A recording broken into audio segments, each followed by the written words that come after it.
Welcome to Beauty Business Matters. I'm Susan Routledge, your host, and today I've got a really special guest, someone who I've known for a long time, well respected in our industry. I'm here with Josh Yardley from the Smart Group. Well, thank you, Susan. It's been a lifetime to get this invite, but I'm very excited that I'm now here. Yeah. So I know we're going to have lots and lots to talk about. Obviously, you've been in the industry quite a long time now, as have I.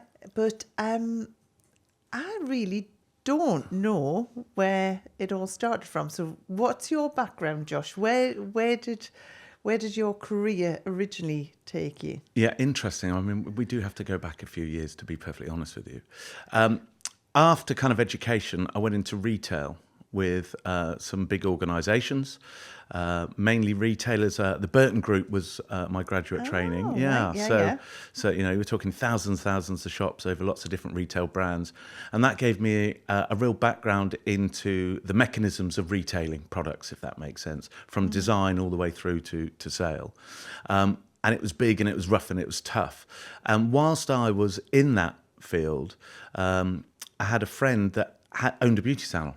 Oh. And he had been away to Florida, had seen a product range of personal care products and skincare, bought it back, put it into the salon, and it flew off the shelves. And he asked me to have a look at it. And from a retailer's perspective, I could see there's some mileage in it. So I left this good job in London to set up a small business, and we were supplying a detergent-free base of skincare and personal care products. And my first ever customer was a new fancy club called the Harbour Club in Chelsea, and Princess Diana was the first #1 member. So that gave me a little bit of leverage, and we grew the business. And from that, I moved in and got taken over by my largest customer, who was a franchise chain of tanning and beauty shops, and became a director of a bigger business and developed that for 15 years. And again, that corporate world, retailing, customer service, that kind of thing. Left after 15 years, tired, really, just tired of that grind. Yeah. And then started up, I had the luxury of having a year off and just gather my thoughts, did a bit of consultancy work for several brands, and then got approached by a German brand to develop a light-based device, a hair removal device. And that would be 17 years ago in July.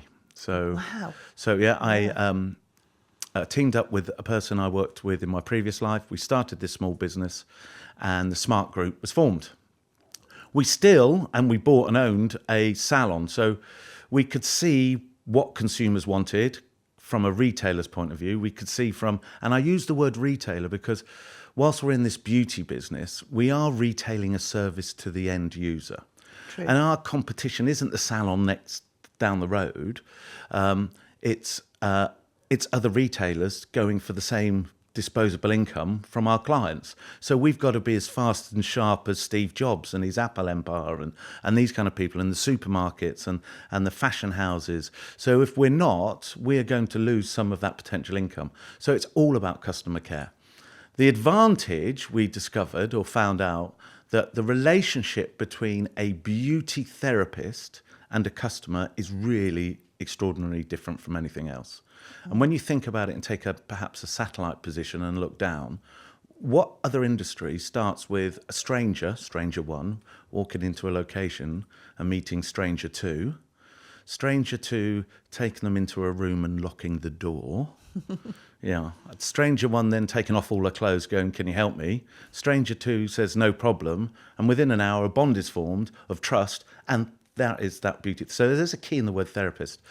So we had that, we distributed our shop, and we distributed this product relatively without what I would call kind of the business corporate stress. It was a lifestyle business, and it worked very well for 10 years. Had a nice lifestyle, we got everything we wanted out of it. Not with any great personal ambition. I kind of burnt out for 20 years doing the fast building of companies. But then kind of got my mojo back about 6 years ago. We realised the manufacturer that we were working with had lost their interest in the product that we had and weren't developing it. Yeah. So we went off and developed our own. We invested again, and we devised and put together working with a manufacturer, a really good quality diode laser on the premises is what does the customer want. And we'd been doing lasering since 1999, so we've got the experience, but it was kind of painful. Back in the day, you had to have a nurse. If a customer had only a few little burns on their legs, they'd done well. Very time-consuming and very expensive to deliver, and the equipment was very high. And yet the technology has advanced to a stage where we can be super fast for the consumer, no pain, anybody can do it, and therefore there's an affordability to the treatment. And, we can use the word democratize a treatment, but it sits in that sector of the beauty industry really well. So the business grew. We became probably the number one supplier of lasers into the beauty industry today. Next month, we'll have our 1 millionth treatment done on that particular model, 5 years. And when you think we had that COVID debacle in between all that, that's quite a lot. And here we are today. We've now got over 9 different products. We supply both the medical aesthetics industry, where we look to see the new trends, and then our core customer base is that advanced professional beauty salon. Oh, wow. So you've still got the salon? We sold the salon about 6 years ago. You got retail's detail. If you're not on it, it's, and you can't be on in this business in the two, and we weren't giving it to justice. The nice story about it is that we sold it to the nail tech that was in there, and she grew from a nail technician who didn't really care about her job, changed the focus on what she was doing and how she could manage her own business within our business, to an extent that when we said we're looking to sell it, she was the first one to put her hand up out of all the other buyers that were potential, and said, well, it's naturally going to work best with you. So she made a great success of it.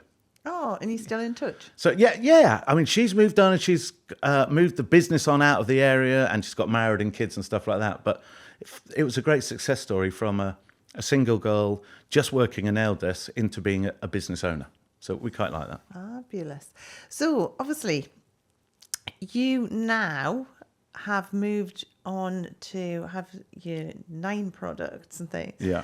And is there how do you look for those products, kind of thing?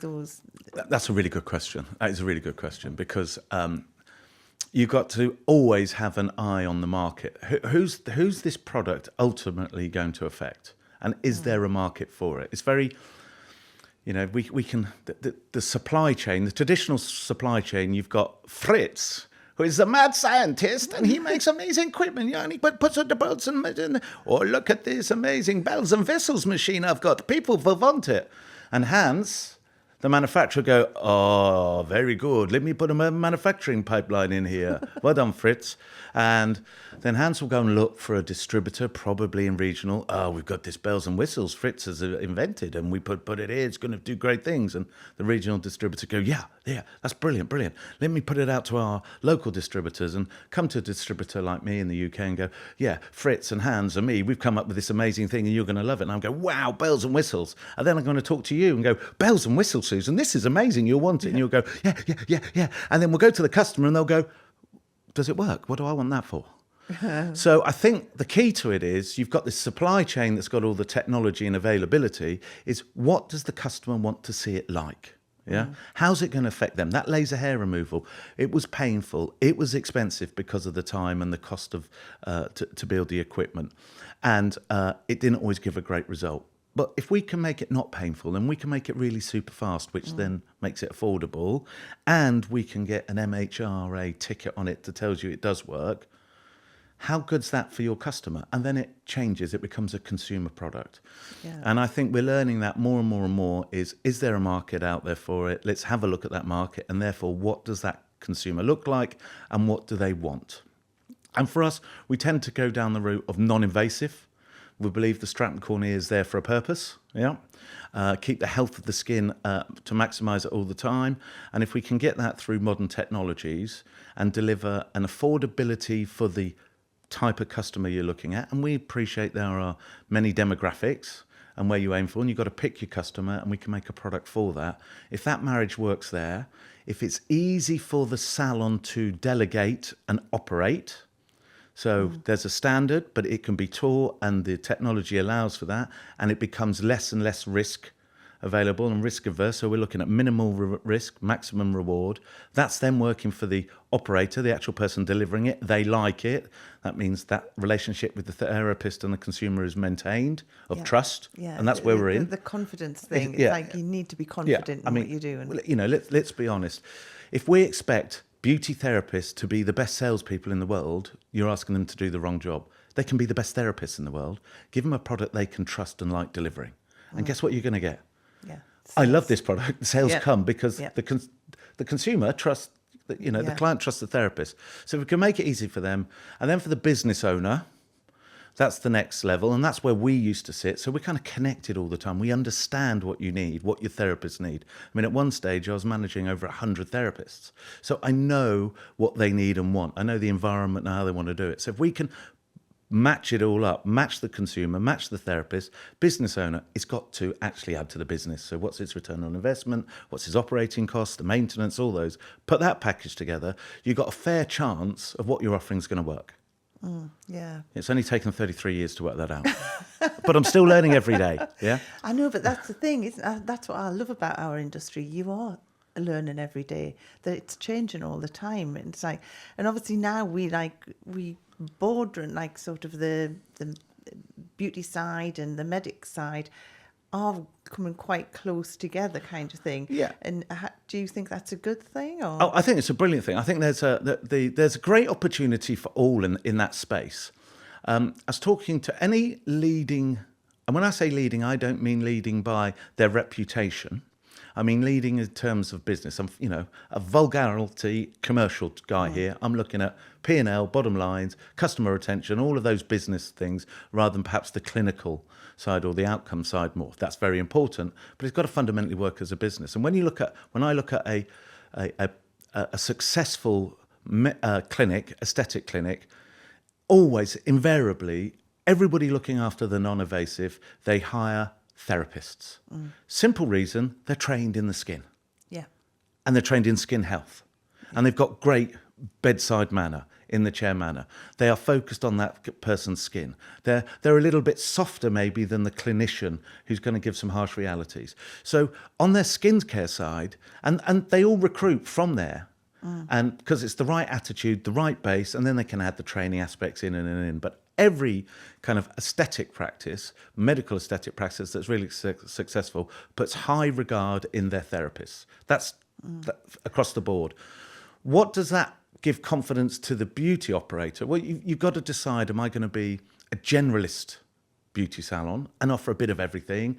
And I work in a community and it's very local. You're kind of dictated by the people around you, and your customers are going to tend to be price sensitive. They probably don't value all your services that high, so you're going to use price quite often as a driver. Or you've got to decide, am I going to be a specialist? Yeah. Where's the area, and the specialist. Am I going to do some signature treatments that people are going to come because the recommendations, they're going to travel maybe over an hour, maybe over 2 hours. You get to an expert, they will fly on a plane to you. And you're going to give maybe permanency in your results. You're going to give outcomes that make physical, biological change to the skin on long-term results. Yes, they're more expensive than a standard facial, but the results, the exponential benefits are far higher. And that customer is willing and sees you not based on price, but on the value they're getting in terms of change. And that's the kind of space that's really exciting at the moment, because the medical will influence it. The ability and access to that technology to the beauty operator has never been better. The quality has never been higher. Yes, of course, you've got to do your due diligence. You've got to check that it's got manufactured. You've got to check it's got Cs. You've got to check the people that are distributing it have gone through the right training and offer an accredited training, and the equipment has the right labelling. And if it needs to be registered with the MHRA, it is registered with the MHRA. But that's just simple due diligence, what I would see as a business person.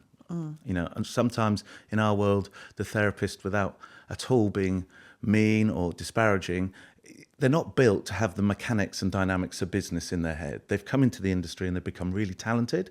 And we find the majority of customers who have this talent, and then because they got this talent, they've got a big customer base. And because they've got a big customer base, they then go, I've got to open my own business.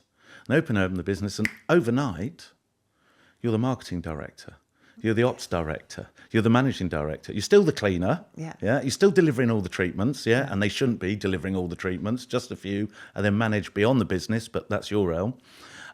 So that, and they're very kind and caring because that's the way they are to their customers. You know, an example of that is just sat on to my left here. Very kind, caring human beings, which sometimes, not always, but sometimes can be a little bit susceptible to some of the sharp practices in any industry.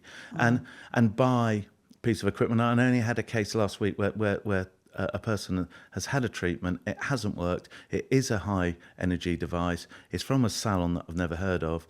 She thought we supplied the equipment, so she reached out. Before and afters weren't the best. I can see her concerns. But unfortunately, we have nothing to do with that customer.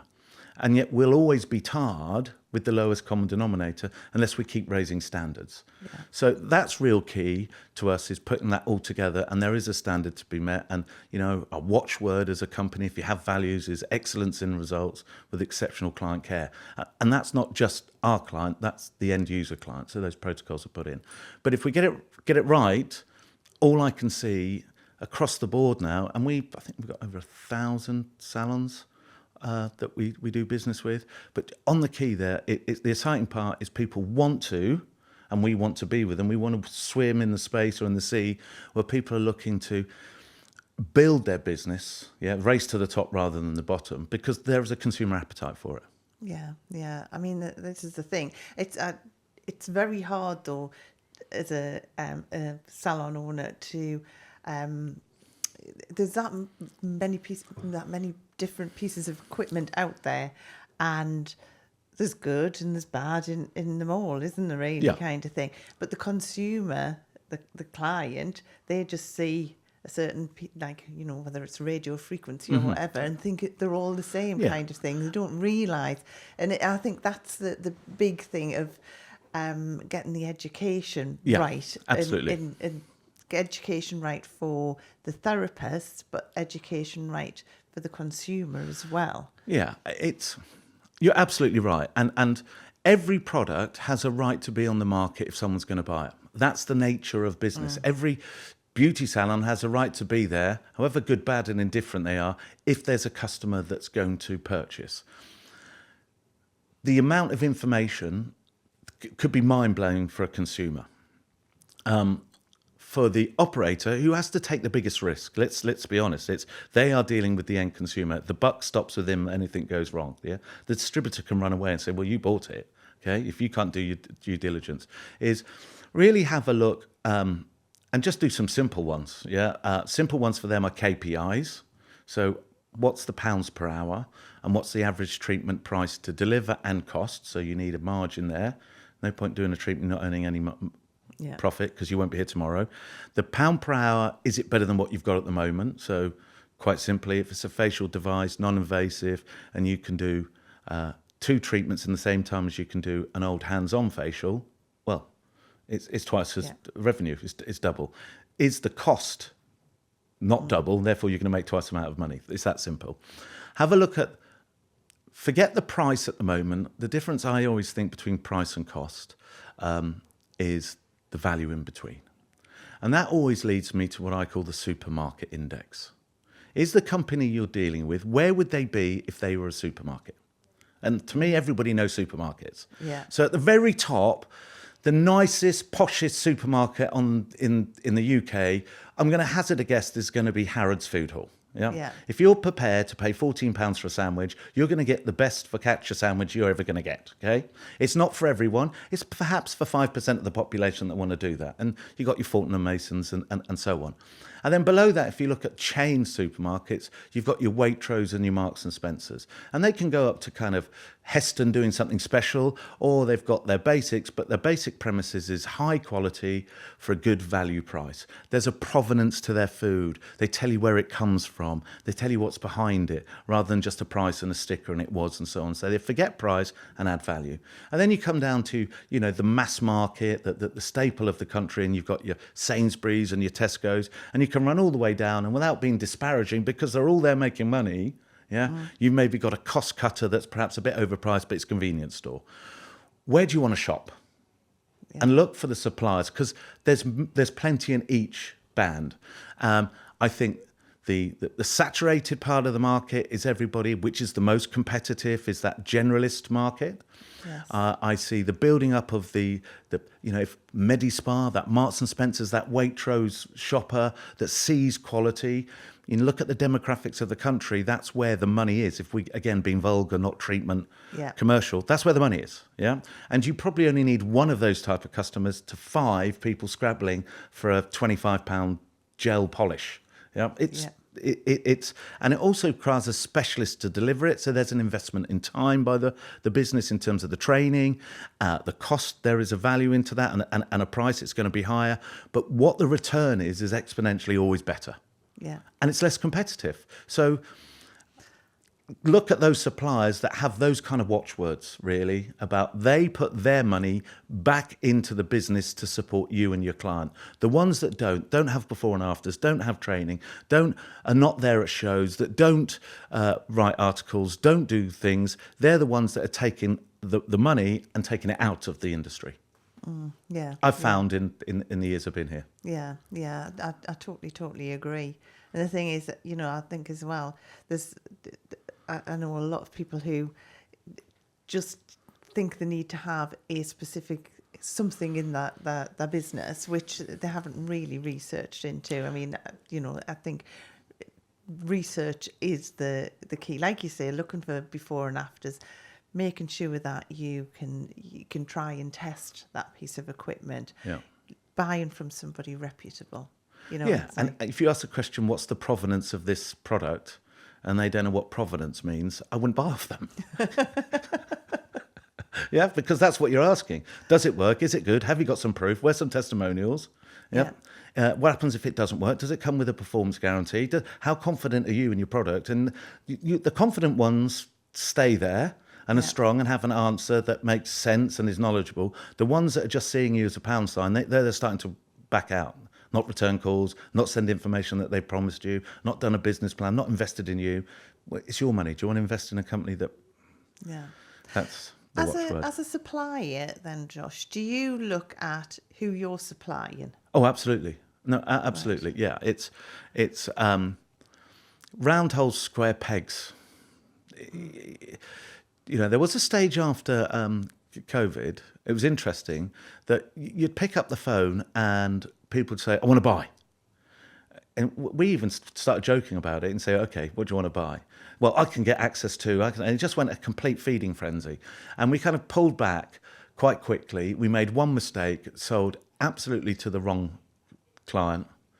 It's too easy. It was sold within a day type of thing. Money transferred, shop trained, and they just basically didn't know what they were doing, and then turned and blamed the supplier, us, for all of their failures.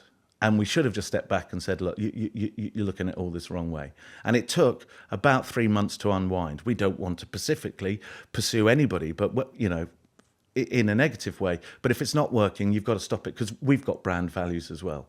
So we have arranged that we will only sell to medical practitioners. Yeah. Because they need to be a medical practitioner in case of the what ifs. This piece of equipment could go ablative, can be set on ablative settings. So let's not push it. We are wise enough, I hope, to identify really, really good technologies that will give the right degree of person, if we're going to base it on levels, MVQ levels, right, to be the best that can possibly be at their level. And then we have products that you don't really need too many of those. So, level 2, we can do a no needle little facial machine that you can put product through to give a really nice facial. And what we do to check for us is we put everything through ABT insurance for our training accreditation. So we know that the training they've seen and accredited as full, as detailed, and then we allocate at what level to put it at. And what we want our equipment to be is aspirational, but you don't want your equipment in the wrong hands. Yeah. It just costs time and money fixing it later on down the line. So it's a short-sighted approach. And do you find that you have salons that buy everything that you've got because they trust you? Yeah. Well, I'd like that. I really would like that. That would be fantastic when we wouldn't have to do anything. I would be perfectly honest. I think you touched on it. The power of influencing and social media and all of those things, and you get a buzzword and a Kardashian gets thrown into the mix, people just seem to lose all sense of reality and chase down, if you like, a fashion line rather than looking what's behind it. And we have several customers, which I thank them a lot, that, are loyal. If you've done your research correctly, and I know because I've been a salon owner, it's one of the most stressful things buying a new piece of kit, because it's your money and what we're going to do and is it going to work and I don't know and all of that thing. And once it actually happens and it works, the relief is like, So if you trusted someone to do that for you, they are more likely when you say, look, if you've got a market for X, Y, and Z, maybe you should have a look at that. You know that the process you went on before of benchmarking against 4 or 5 others is going to be much easier because you can say, where does it sit in the marketplace against your competitors? And because you've got that level of trust because you've worked before, I'd like to think that that pathway is a bit easier. But it doesn't mean that it makes it easier for us to sell. It makes sure that it makes it easier for the buyer to buy. We still have to be on point and make sure we're hitting all of our benchmarks and our performance indicators, that the training's spot on, that they know how they're going to be explaining it to customers, the expectations of results. I'm a prime case in that, we're not going to fix you in 3 days, Josh. It's taken you 56 years to look this bad. It's going to take a series of treatments. I understand that, and I'm just going to have to live up to that going forward. But as long as they know what they're doing. So our benchmarks in terms of supplying back to customers remain the same. If not, maybe a little bit higher, because they're now expecting a little bit better because they got the first deal or a product that's been placed and it's fantastic, and we get some really nice reviews, which I'm really grateful for.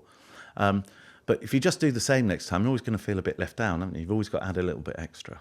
So maybe it's an extra 12 roses or something when they get the machine. But I like as well, because I know the latest piece of equipment that we've been looking at is, you putting some marketing help around it and things. That's like huge, isn't it? Because that's like, that is it. You've got that piece of equipment. It's getting it out there in the right way, kind of thing. So I think that's a great. And that's kind of developed, and that's us perhaps listening a bit more than talking, which for me is quite hard. But in that case, I did use 2 ears and only 1 mouth, and we're finding because it's so complicated now really to advertise, there's so many avenues, the digital revolution is an opportunity if you know what you're doing. But you've now got to be a digital expert as well as the salon owner, and probably the person doing the most treatments as well, which is not always best, I know, but that's where you are. So what we decided to do, and we asked and we got back, was, do you want some help? So if you need some help, we'll put in, and it comes included in all of our products, and whether you use it or not is up to you, is actually some outside professionals that will do digital advertising for your salon with our product as a lead to drive people in. And if you have a database and you're not brilliant at using that, they will also use the database to do an emailing campaign as well to your existing clients saying, we've got something new. And if utilised well, it can really be a game changer. And added in a marketing suite that you can go to a Dropbox, and they're pre-made business to consumer B2C tiles and memes and reels and all those words I don't really know what I'm talking about. They're all accessible, and it's literally click, copy and paste onto your Instagram, and then you just add your details on in terms of contacts. So if we can give non-digital gurus some digital guru help, it's only going to be the mutual benefit for all. So that's the kind of thing we're included and expanding on all the time, and we kind of call it smart love. It's that kind of just thinking a bit about them rather than us. Yeah. I like that, smart love. I like that. And we've even got a logo. So even our engineers on that are tasked and targeted and benchmarked on their speed of response, how they come across, listening to the client, all of those things. And when they go out and see people, you'll see on all their uniforms, it's smart love. And that's that service side and from engineers all the way through to customer service in the office, marketing, is those acts of helping people we classify as smart love. So who have you loved today is what I ask quite a lot. Oh, I like that. So with the education side, how do you manage to maintain that, the educations to the standard? Because obviously, because I know sometimes it gets watered down, it shouldn't, but sometimes you'll have a salon that will decide to train someone in the salon themselves and things. Touch wood. I am absolutely delighted with our education program and put a lot of thought in by this. And we do it maybe a little bit different than some companies, and it works for us.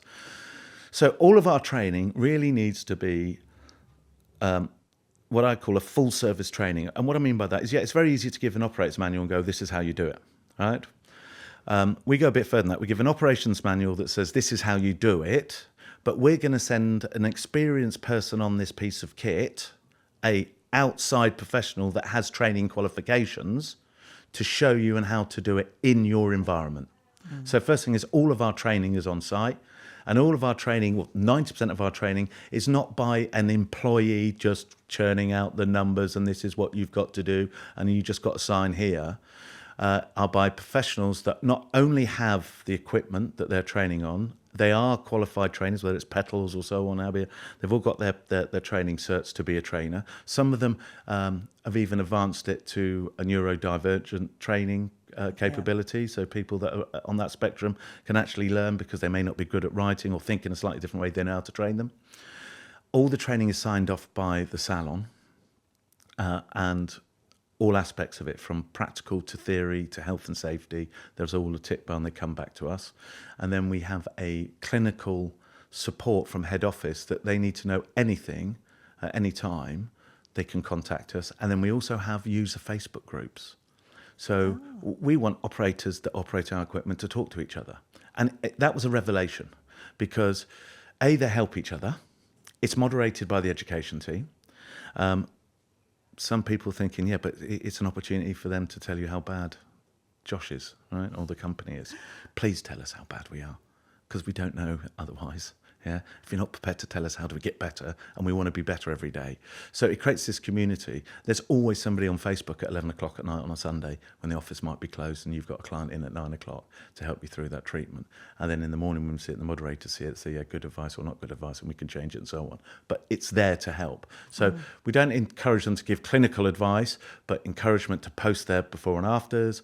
If customers have got are trying to tweak a treatment, and that may be a setting on some of the parameters, it's fantastic for that. And it's a community and of people like-minded doing the same job around the country. So it creates this community, which we in turn, now you mention it, have developed a website for consumers to go and to any of our practitioners in the area where their nearest one is on a national website, so they can know that if they get a treatment in Southampton, laser hair removal, they're going to be treated in exactly the same way as if they move to Inverness. Yeah, that's great, isn't it? Because it's same standards. Yeah. And we look at that, and if we get 3 or 4 inquiries on training a week, it's been busy for inquiries on training a week. So we try and keep it really up to speed, even down to, and I'm wittering now, out of the manual, we devise a quick reference guide that's wipeable. It's only 5 little pages long, and it will remind them how to do a patch test, remind them how to do the consultation, settings for different skin types or indications. So we appreciate they'll be doing lots of different treatments in a day or in a week, and then it's, you're on machine number 4 again, the smart machine. There it is. And it's always delivered the same. And really importantly, we provide recording sheets. How was it delivered? Exactly all the parameters set, the date, the time, and we ask for the client, the consumer, to sign it and say they enjoyed it. Yeah, perfect. And I really like the idea of sort of like the Facebook group kind of thing, because, each client's different. So you're constantly learning. Yeah, absolutely. There's never 2 clients alike. So learning from everyone else's experience is just so good. Yeah. Yeah. It's that different perspectives create a wider horizon, don't they? And it's like you guys being transparent, like you say, if someone's not happy, they're going to put it in that group kind of thing. Yeah.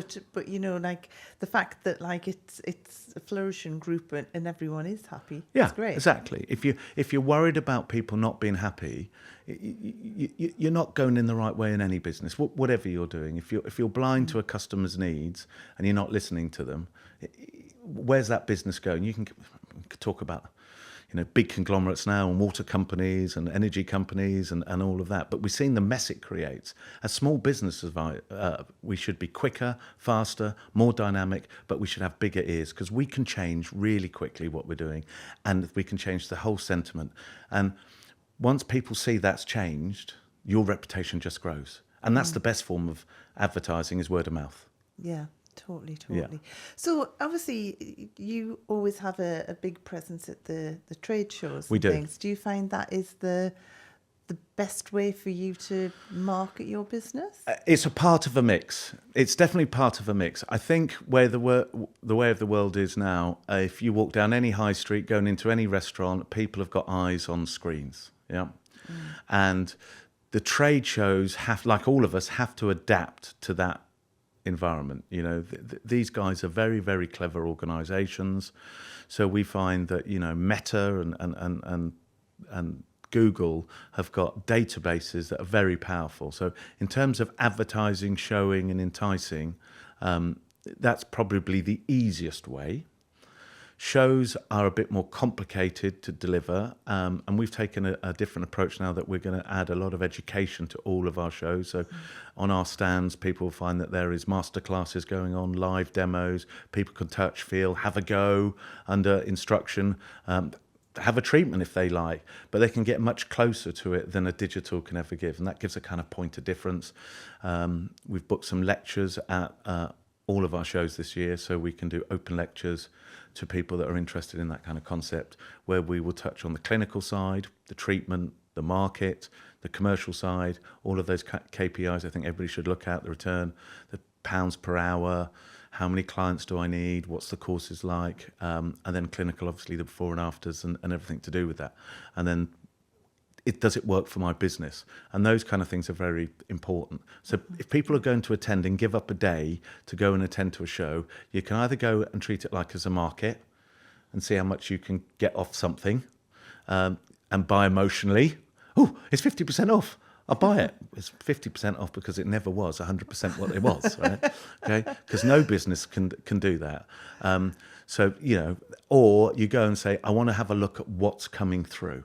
And that's where we want to really stand, is what's coming into our market that's a bit different, that's going to make salons a bit unique. They've got something to market. If you have to market on price, you haven't got the right mix of products, is my gambit, because you're just the same, and that's that generalist. You're just the same as the salon next door. Yeah. And, but customers are going to migrate because you're comparing each other. Yeah. There's that famous thing on Facebook with the two guys selling eggs. Have you seen that one?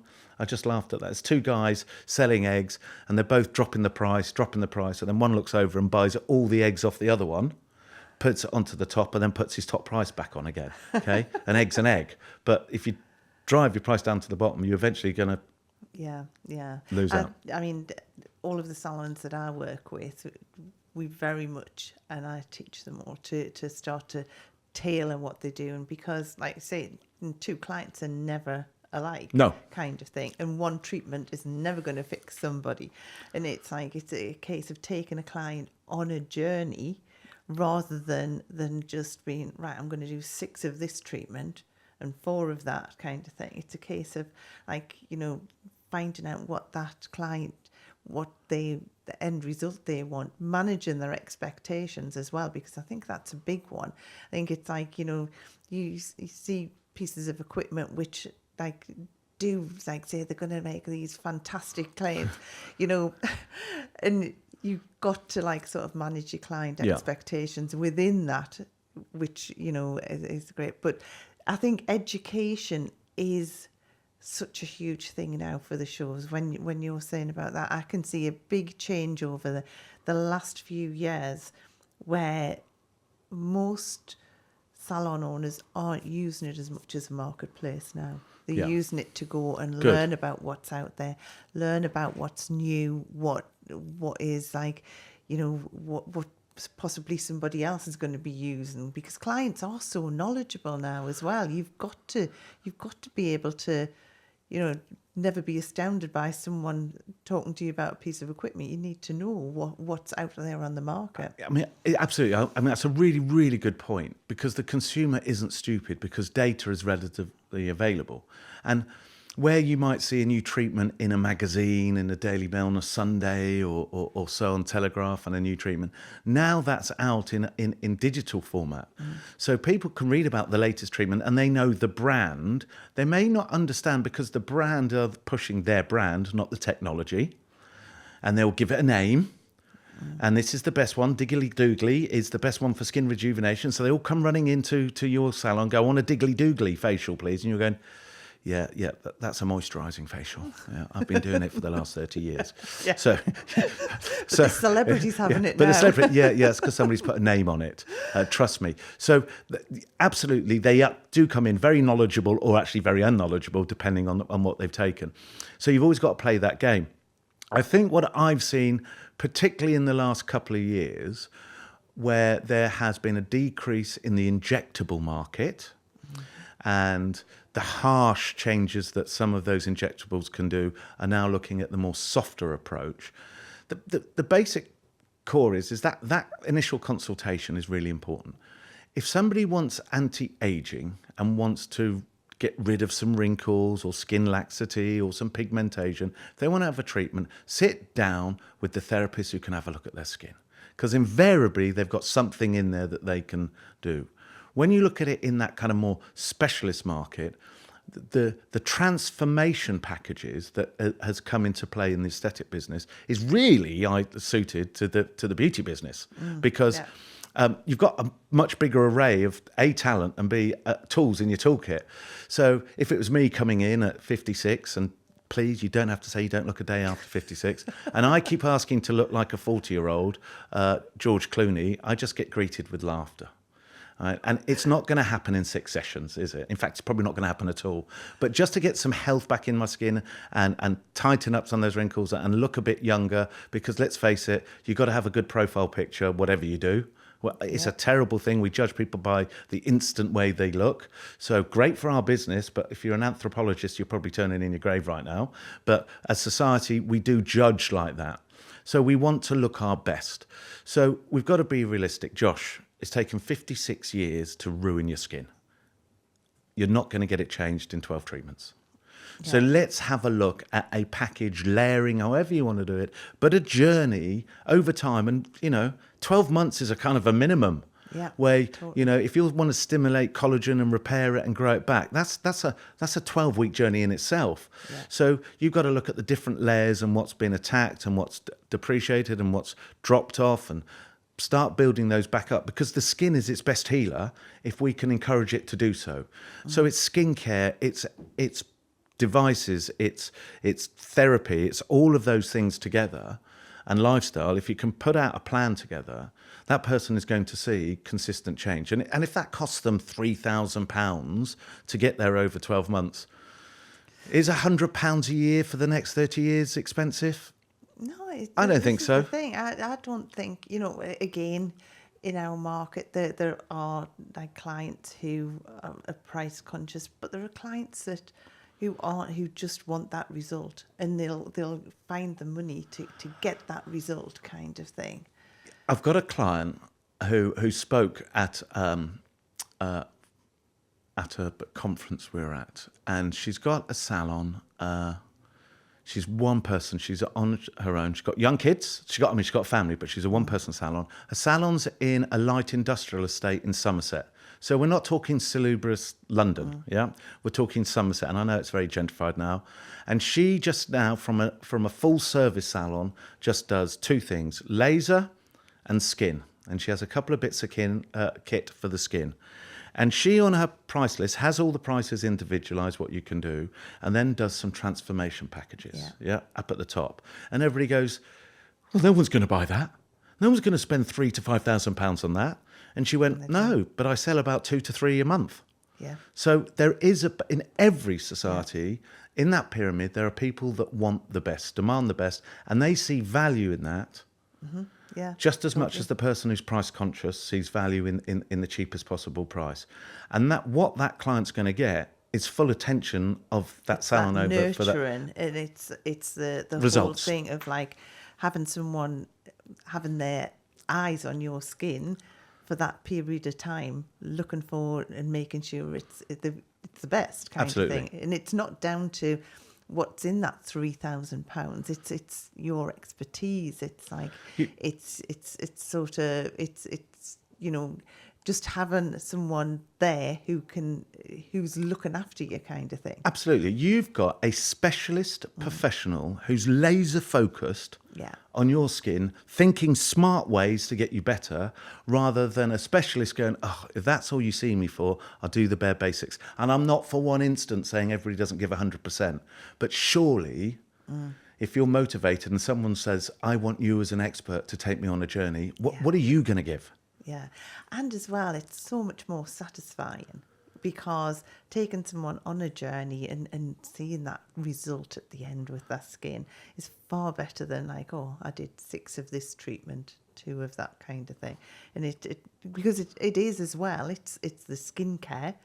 You know, I always like to say 12 facials a year, that's like 12 hours. Maybe a little bit more, but that's still only half a day. 364 and a half days. Clients just doing what the hell they want.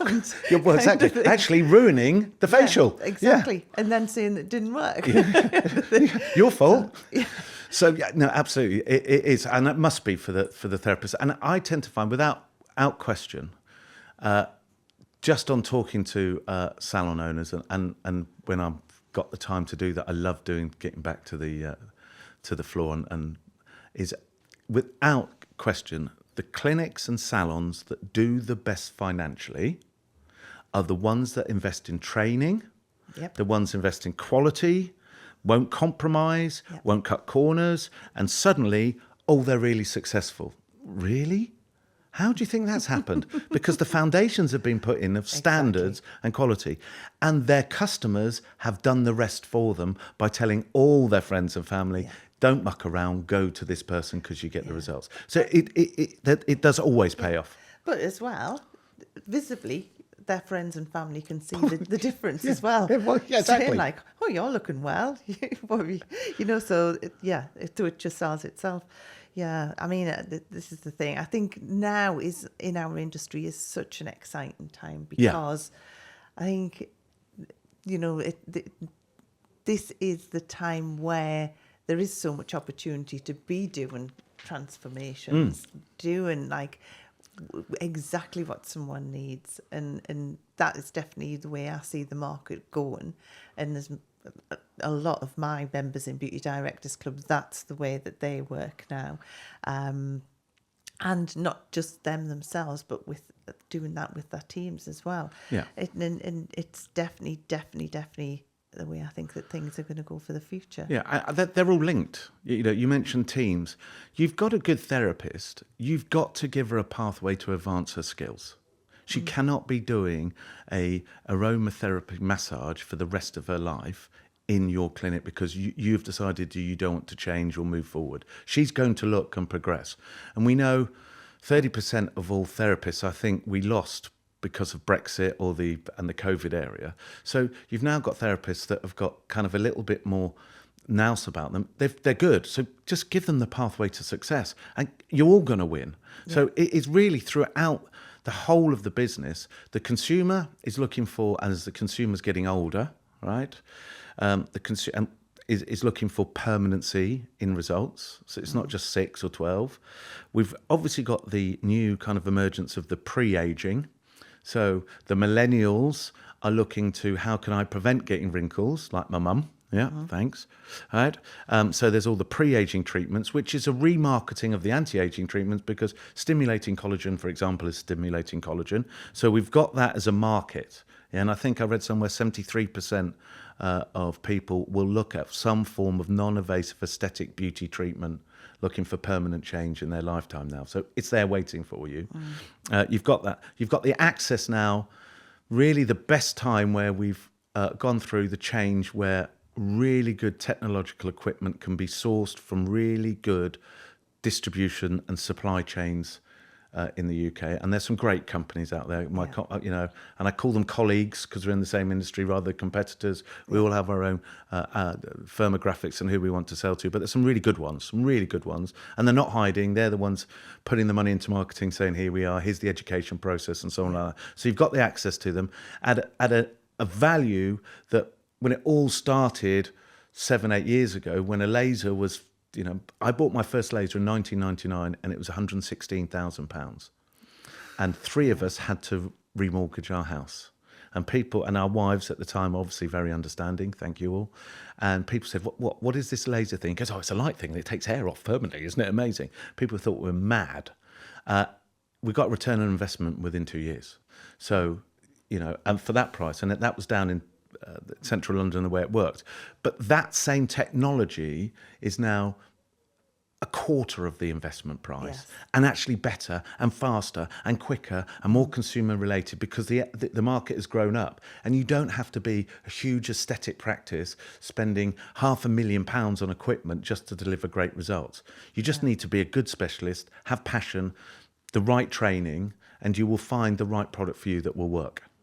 Yeah, totally. And that's why it's exciting, because it's the therapist. The beauty industry is, I think, on that cusp of stepping out of the maelstrom of racing to the bottom and allowing those medical aesthetic clinics to rule the world.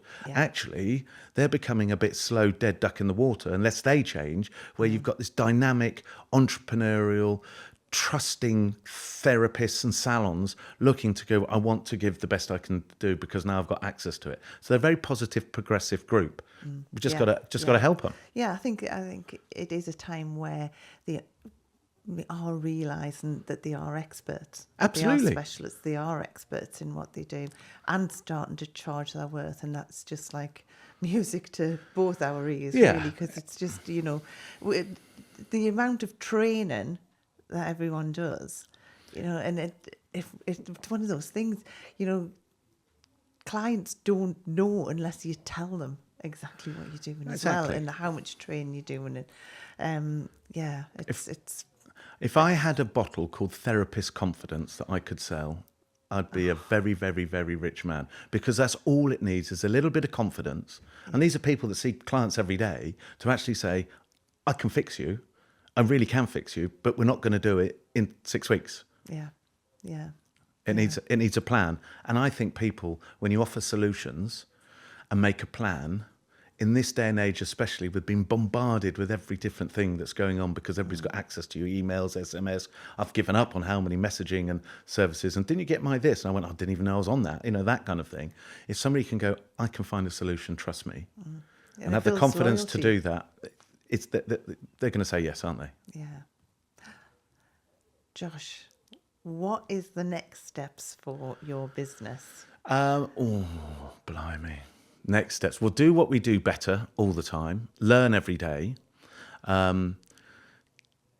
Keep having a look at what's coming next round the corner in terms of skin and hair. Keep the establishment. We've got some financial growth plans that we'd like to hit and meet. I've got a fantastic young team that I would like to bring up and bring them into a senior management team. From a Generation X, basically employing millennials and Gen Zs who think differently. It's been a breath of fresh air for me. You have to accept change, right? And it's embracing. So that's really good in terms of the business. Investing back into our community in terms of our industry. So we're looking at, really, if I get round to it, I keep promising you this, but a tour where we can educate and provide those business tools with other experts, and let people have access to that for a time to see how they can generate their business would be a good thing. And there's a little light bulb in my head that maybe one day we'll seek opportunities ashore, or I should say overseas, and land on another shore. But that's just a little candle flickering yet. We've got to next steps first. I think we've got to look after our own and keep building and established here. But it's definitely in the pipeline, hopefully. Amazing. So, if anyone wants to get in touch with you guys, they'd be very wise to do so. Thank you very much. They can.